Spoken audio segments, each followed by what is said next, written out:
Good morning mga katanggera.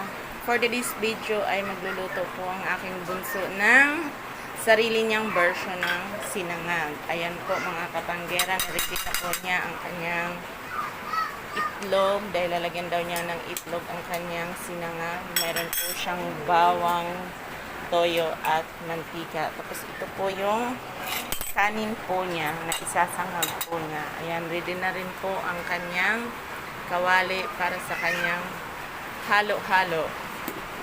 Halo-halo sinang.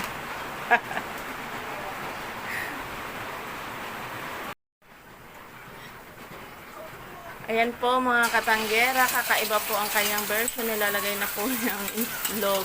Hindi ko alam kung masarap po yan, pero lagi po niya talagang ginagawa yan.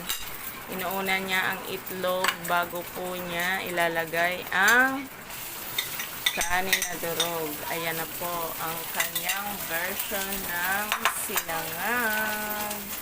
Sana nga po masarap at titikman natin yan later kapag natapos na po siyang magluto.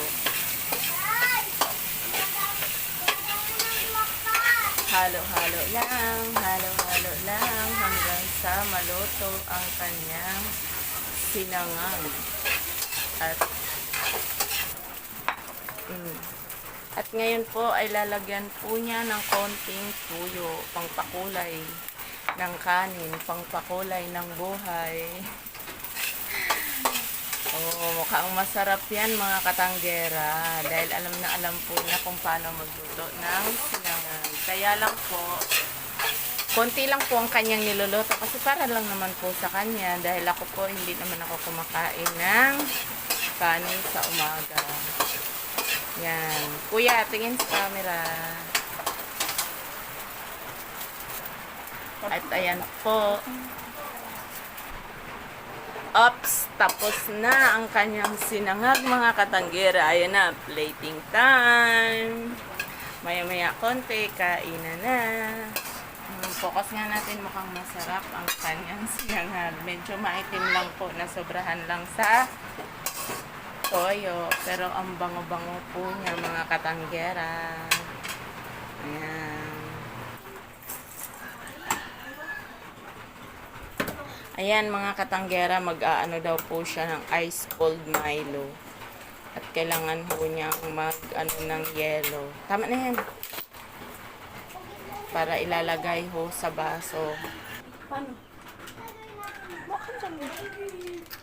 Ayan mga katanggera, kukuha na po siya ng isang kutsarang Milo at ilalagay po niya sa baso para po mag-ano siya ng pang-partner po niya sa sinangag.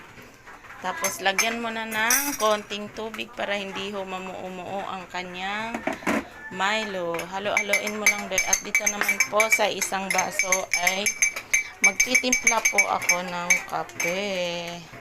Ayan po mga katanggera, kape lang po ang sa akin, Nescafe stick po sa umaga. At lalagyan ko na rin po ng mainit na tubig. Hindi ganyan! Ano ba naman yan? Damputin mo.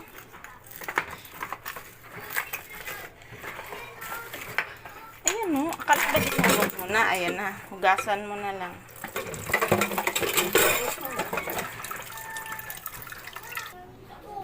Ayan, lalagyan po niya ng konting tubig ang kanyang ice cold Milo. Ayan. Lagyan mo konting asukal ya. Ito, buksan mo yung asukal. Ayan, tapos yung kape ko lagyan mo rin ng asukal.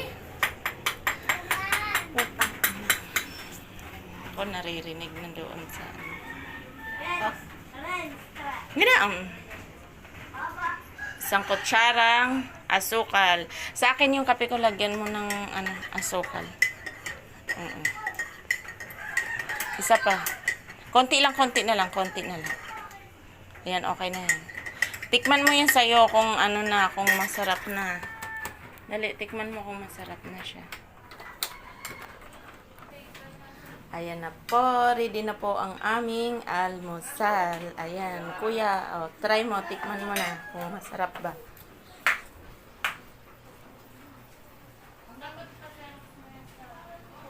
Kain tayo. Ayan. Ayan ang ating for today's video. Almusal, Milo cold at kape.